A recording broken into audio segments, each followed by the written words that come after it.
Assalamualaikum warahmatullahi wabarakatuh.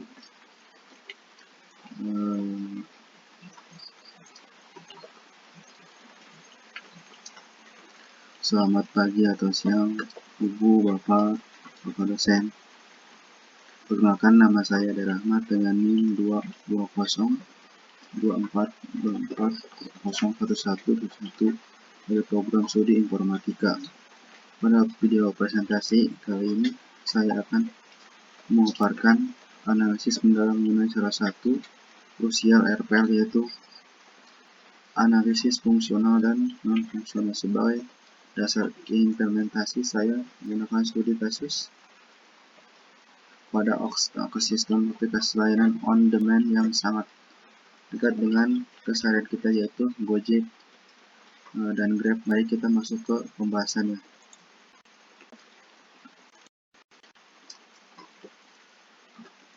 Sebelum kita mau membedah studi kasus, penting untuk diketahui bahwa sebelum seluruh rangkaian paparan ini, saya akan bawakan secara struktur menggunakan metode PrEP, yaitu terdiri dari point, reason, example, dan point. Metode ini sengaja dipilih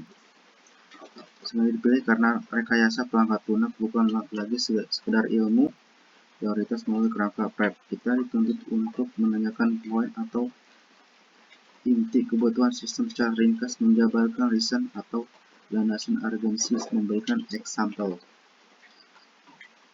berupa bukti nyata di industri. Menarik poin penegasan di akhir untuk memastikan strategi eksekusi teknis berjalan dengan optimal. Ketiga, sekarang kita masuk ke bagian poin pertama, yaitu memahami dimensi kebutuhan sistem itu sendiri yang dibagi menjadi dua bagian besar. Yang pertama adalah kebutuhan fungsional. Secara metodologi, aspek ini mendefinisikan tentang apa yang harus dilakukan oleh sistem. Ini adalah fungsi utama, fitur spesifik atau alur kerja yang berinteraksi secara alur kerja yang langsung dan dapat dirasakan oleh pengguna akhir. Pada aplikasi on demand, hal ini diwujudkan melalui fitur pembuatan order, proses matching driver, hingga sistem pelacakan GPS. Dimensi kedua adalah kebutuhan fungsional. Berbeda dengan fungsional, di mana ini mendefinisikan tentang bagaimana sistem tersebut harus berperilaku. Ini adalah atribut kualitas atau batasan teknis yang bekerja di balik layar, seperti kecepatan respon atau latensi yang harus dibawa 2 detik, sistem keamanan data, hingga kapasitas stabilitas infrastruktur server. Nah, depan ini langsung ke bagian 4.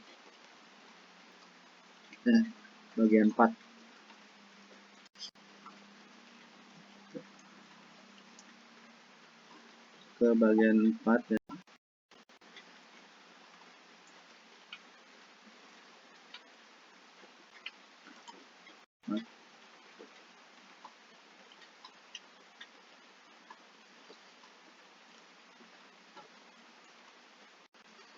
Masuk ke tahapan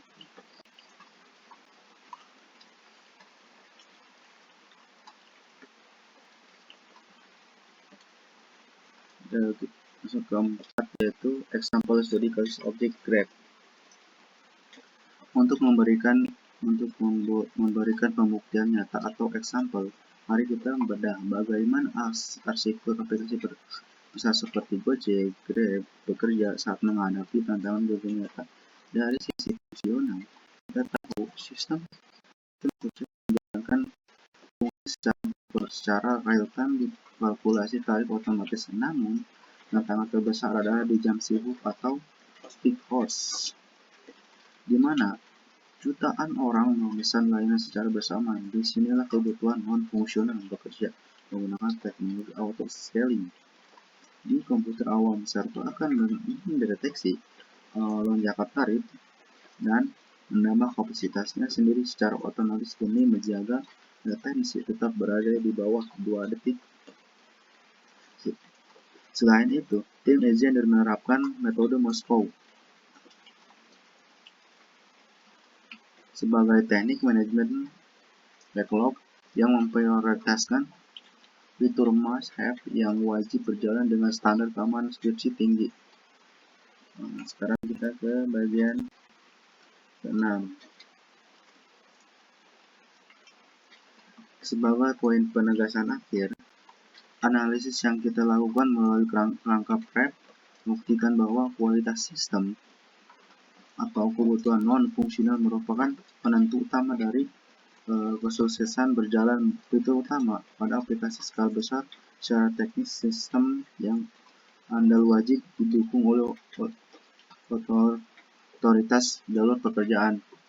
Sebagai poin penegasan akhir, analisis yang kita lakukan melalui rangka PrEP membuktikan bahwa kualitas sistem atau kebutuhan non-fungsional merupakan penentu utama dari kesuksesan berjalannya fitur utama pada aplikasi skala besar. Secara teknis, sistem wajib didukung oleh otomatis jalur pengerjaan seperti CI/CD, pemantauan performa server secara berkala, serta recovery plan yang matang. Sekian pemaparan presentasi dari saya, Rahmat, untuk memenuhi tugas ujian tengah semester ini, mata kuliah rekayasa perangkat lunak.